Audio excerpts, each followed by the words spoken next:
Hi there. Can we talk about Conan the Barbarian?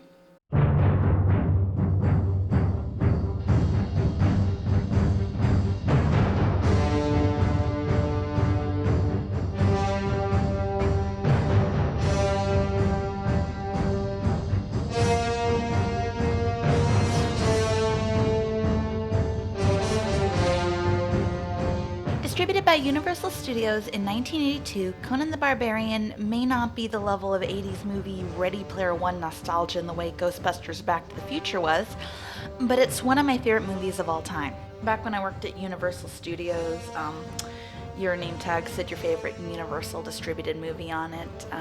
They fucked it up though, so my duration of employment there said my favorite movie was Conan the Barbarian. I've struggled for a while to make this video simply because for me, Conan the Barbarian is the Marge and Potato meme. I just think it's neat. I do think though, in terms of production and storytelling, it's astonishingly strong. One of the strongest films I've seen. And I don't think films, in order to be personally beloved, need to hold up under the scrutiny of film theory. I dropped out of community college 6 times. I never got to the part where I understood why Dutch angles were important. But I do think, especially now, we are seeing a decline in the kinds of cinema that are made and also distributed. Or at least we were when movie theaters were a thing. And I think there's a lot to be said about taking the time to check out films you might not be familiar with and to really see if these films have concepts and themes you might sincerely love. Your own Marge Potato, if you will. Based on the iconic sword and sorcery pulp novel stories of Robert E. Howard published in the 1930s, Conan the Barbarian as a movie came into concept in the late 1970s with Oliver Stone as a scriptwriter, before his drug-influenced script that took place in a post-apocalyptic future fighting zombies was taken over by director and fellow scriptwriter John Milius, starring a then virtually unknown Arnold Schwarzenegger. In the original Robert E. Howard stories, for all his Sigma appearance and strength, Conan is also well-read, articulate, and an intellectual, and often offering commentary upon the complexities of the people and societies he encounters, like Tommy Lee Jones in those Japanese coffee commercials. This Robert E. Howard version of Conan the Barbarian pops up a lot now in Tumblr and Twitter self-care circles, ooh, self-care Conan. By Crom, you clearly are at full capacity and do not have the spoons to order Grubhub. Get your comfort character when it's and okay to do depression nothing all meal. day. Strength must be My cultivated. sex drive has But decreased even the with my weakest of use the of birds SSRI, shall but I maintain a glass my of water drive to kill. Arnold Schwarzenegger, with Conan the Barbarian being his first breakthrough role, had a more limited range and lacked this level of nuance, mostly allowing his huge charismatic personality to carry him through the film, and to the 2002 California elections where he became governor and vetoed single health payer bills and destroyed the nursing union. Conan the Barbarian tells the story of Conan, a young boy whose village is wiped out by Thulsa Doom, played by James Earl Jones. Conan is enslaved and forced to work the Wheel of Pain. It's pure biopower shit too. In the Conan the Barbarian commentary, Milius just flat out says it's there to make rain. But to quote Kanye West, that which does not kill me makes me stronger, and it's taken to a very literal sense where Conan grows up jacked. Once finally free, he makes friends with Subotai, an archer, and makes really good friends with Valeria the thief. And after many hardships that do not kill him, he does indeed get making stronger, and is finally able to get revenge on Thulsa Doom. This movie came out during peak Reagan 1980s neoliberalism, a world of little government oversight, deregulation, and intense self-reliance, often showcased in many other 80s movies that came out around this time. You've never been out of college. You don't know what it's like out there. I've worked in the private sector. They expect results.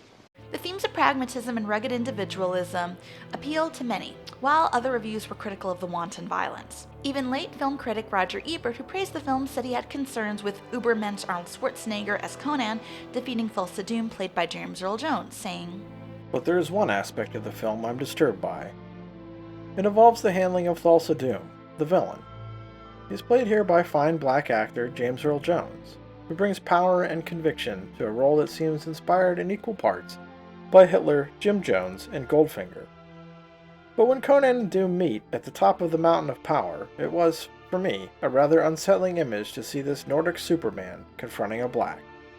And when Doom's head was sliced off and contemptuously thrown down the flight of stairs by the muscular blonde Conan, I found myself thinking that Leni Riefenstahl could have directed the scene, and that Goebbels might have applauded it. Am I being too sensitive? Perhaps. But it is a little unsettling to see a great black actor assigned to a role in which he is beheaded by a proto-Nordic avenger. These concerns all hold up when you realize director John Milius has multiple times been associated with conservative stances such as gun ownership. He was a former board member of the NRA, U.S. imperialism, war, and private armies such as Blackwater. Saying in a Guardian interview, It certainly affected me. I've been blacklisted for a large part of my career because of my politics. As surely as any writer was blacklisted back in the 1950s. It's just that my politics are from the other side, and Hollywood always fears left. Milius would go on to make the most reactionary fantasy film ever, Red Dawn. And I did a little bit of digging to see if the man had become full-on MAGA in the past 4 years, and while I couldn't find anything super incriminating on him, his daughter did make a pro-Trump documentary on Obamagate, and I'm just going to speculate that apples don't fall far from trees. Milius insists he's not a reactionary, saying, I'm not a reactionary. I'm just a right-wing extremist. So far beyond the Christian identity people like that and stuff that they can't even imagine. I'm so far beyond that I'm a Maoist. I'm an anarchist. I've always been an anarchist. Any true, real right-winger, if he goes far enough, he hates all form of government because government should be done to cattle and not human beings. But here's the problem with this. You can't be an anarchist and also be in favor of military and other structures of power such as Blackwater, which in 2007 massacred 17 Iraqi civilians. The whole idea of anarchy is to reject all involuntary forms of hierarchy. And few things are more involuntary forms of hierarchy than imperialism, specifically United States imperialism. Everything in the way this guy talks is reactionary. The other thing that influenced me throughout my youth was my involvement with things Japanese. I studied judo, kendo, and painting. I felt more comfortable with things Japanese and with Japanese people than I did with Europeans. Feudalism in any country, at any period, fascinates me. I understand the reasoning of people in Asia. It makes sense to me. Zen is very sensible. The whole way of feeling things is logical. Whereas many of the Western-motivated things, greed, business sense, I'm not comfortable with. I don't understand their rationale. The idea that the old times, this glorification of the military, both your own and of foreign countries, could still be around if not for those people, such as the Hollywood liberals. And if not for them, you could still have your glorious days of samurais and body pillows. Don't look at me like that. You all know if Milius had been born a few decades later, he would have been on Twitter with an anime avatar complaining about how Crunchyroll put a viewer discretion warning at the start of Goblin Slayer. I wanted to be forward about Milius and his ideologies because I do want to apply dialectics here and say that two things can't exist at the same time. John Milius can be an amazingly talented writer who's made amazing movies and was also the co-creator of Rome, one of my favorite TV series of all time, and also had beliefs that have been used to harm many marginalized people. The only reason I think I was unable to find any really bad stuff on him is because he appears to be a little technologically impaired and is thankfully nowhere near an internet. So now that we have that out of the way, I wanted to dig a little deeper into Conan the Barbarian, because I don't have any real intent on doing the death of the author, Conan's actually a socialist, but I do want to talk about how I read this movie, and why despite all of it, and in spite of all of Milius, or is it because of Milius, and why this movie is what's best in life. And if you do not listen, then the hell with you. You couldn't make a movie like Conan the Barbarian anymore. While plenty of TV series still take risks by shooting on location, casting relatively unknown actors, and building elaborate sets, movies nowadays are more hesitant. A Conan movie now would star an established actor, be directed in the style of a music video, and be full of CGI. And Roger Ebert would call it a brutal, cruel, witless, high-tech CGI contrivance and hate it. Oh wait. Milius showed pure chaotic energy by hiring unknowns hired more for appearances than looks, but also having the foresight to bring in a few very talented actors such as James Earl Jones, Max von Sydow, and Mako, best known for his role of Uncle Iroh in Avatar.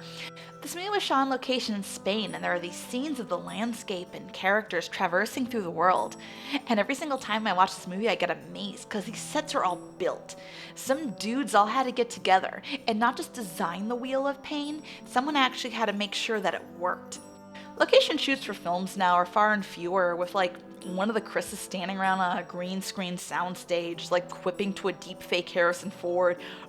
Yeah, the big scary portal of doom he said not to open. Thinking it's open, while motioning to a tennis ball that will be later replaced in post. But with Conan the Barbarian, you watch this entire movie, and you can feel the crowds, the smells. You can see the dirt and sweat on each character. The village raid at the beginning is amazing. It's just all these stunt riders falling off horses and getting set on fire. Look how crowded this set is. Look at all the animals they brought on set. Conan, no! Conan the Barbarian also has an absolutely baller score.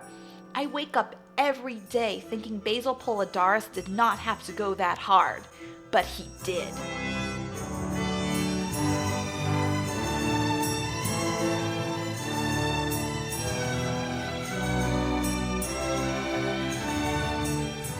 Big ol' weeaboo himself, Milius, took much of the film's quiet moments of little dialogue and sword fights from Kurosawa and other Japanese films.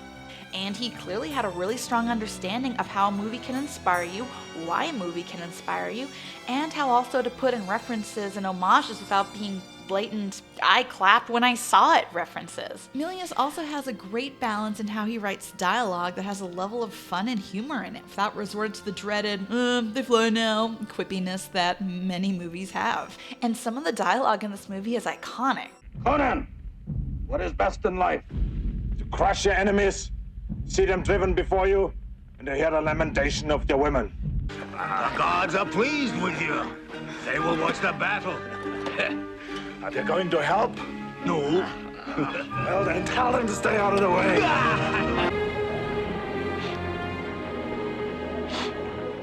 Why do you cry? He is Conan, Pthumerian. He won't cry. So I cry for him.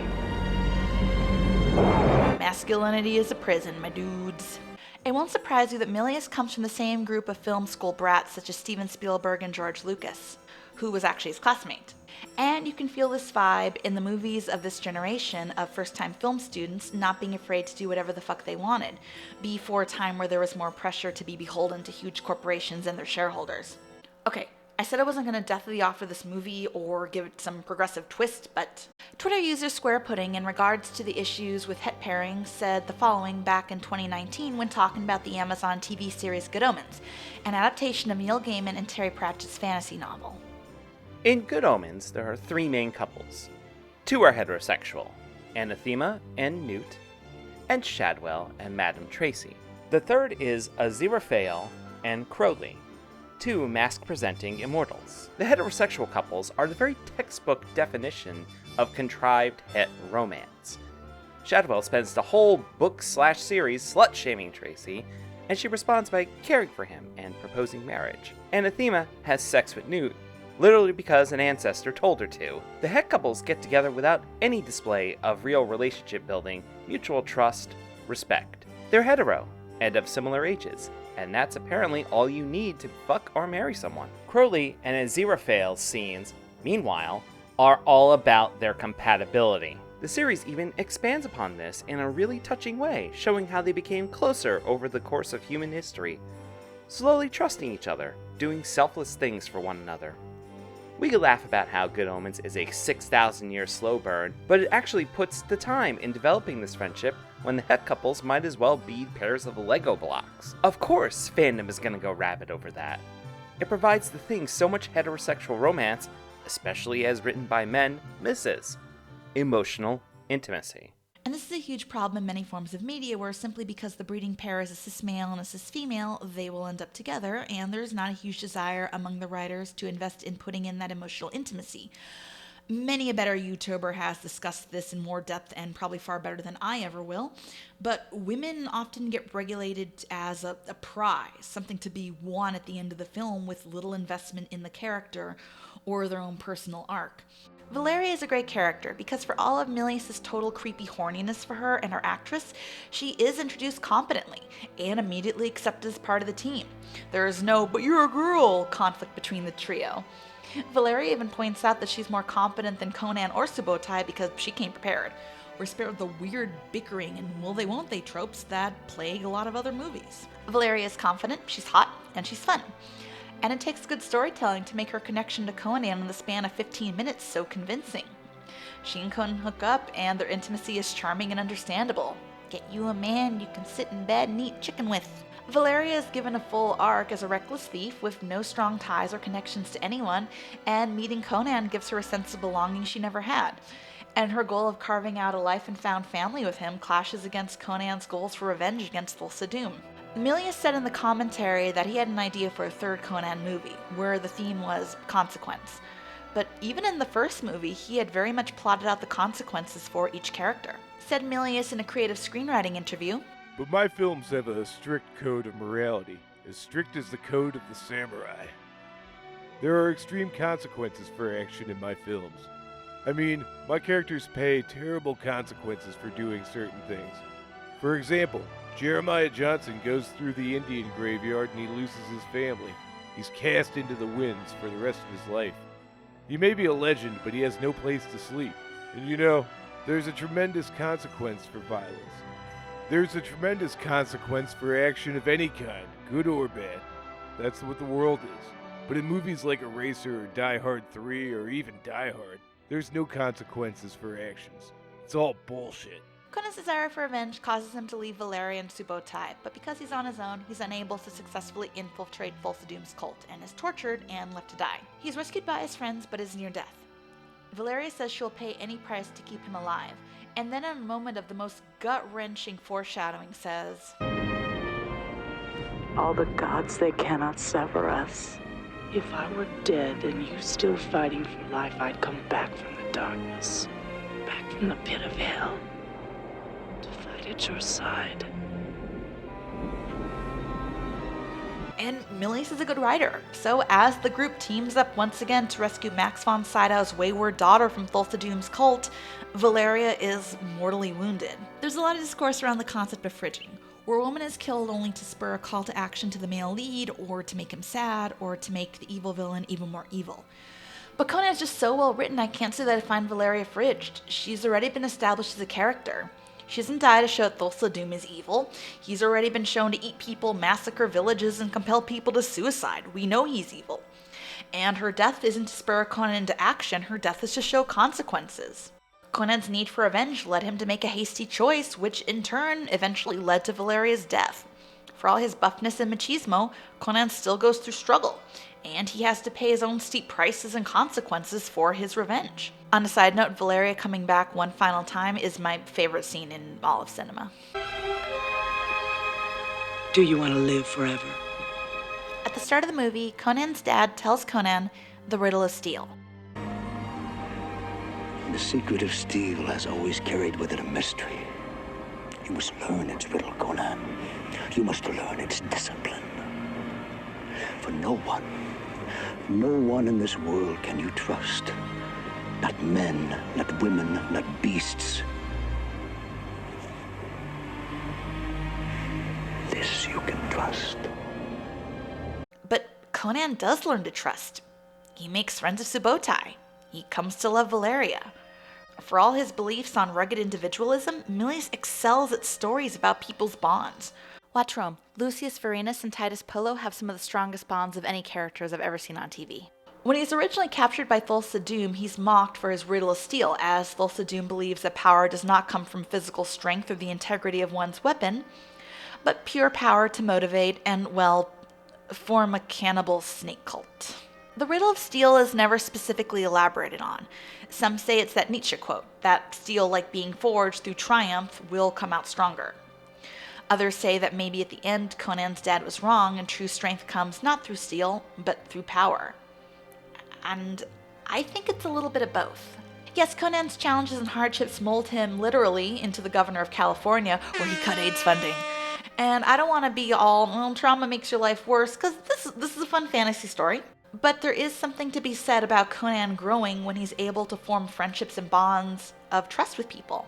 Milius would very much disagree with this take, but I find stories about groups of people coming together and forming bonds of solidarity and becoming comrades to be some of my favorites. I was gonna say something here about all-consuming mega conglomerates, movie studios, but let's be honest, I have no idea when those are going to come back.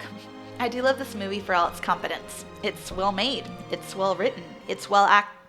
Where do you think you're going, brother? I'm afraid. Everybody did their best. And I do think it's okay to enjoy film or what it means to you and what you can take away from it, even if the person behind it is the inspiration for John Goodman's character in The Big Lebowski.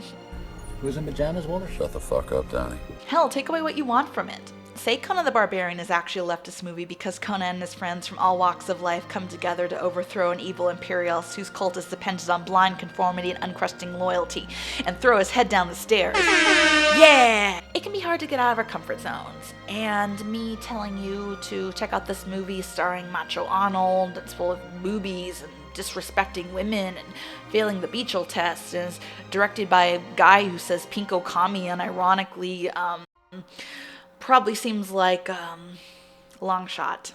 But Conan the Barbarian has so much going on for it, and it might even align with the kinds of stories you personally love that are harder and harder to find. I really do encourage people to check this film out, because Conan the Barbarian really is what's best in life. That's all for today. Thanks for letting me talk about Conan the Barbarian.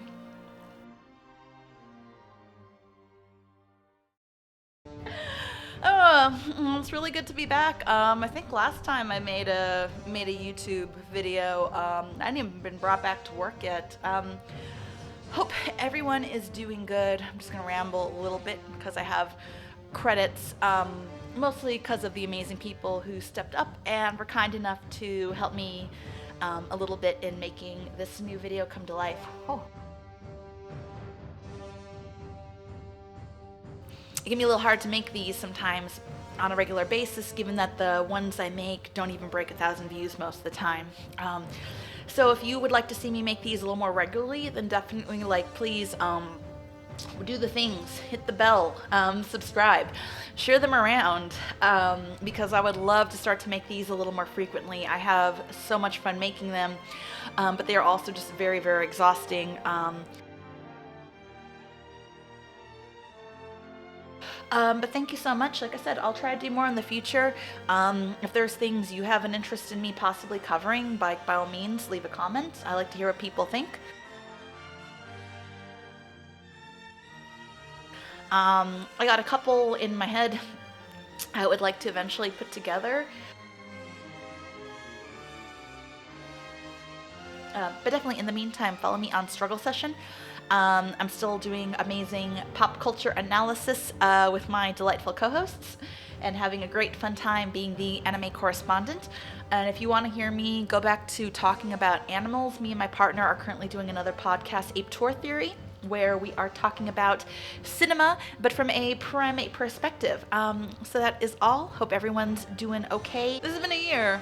It's over a year now. I don't know. Help. Help. But please, everyone, stay safe, take care, and hopefully I will have another video out soonish. All right, thanks so much.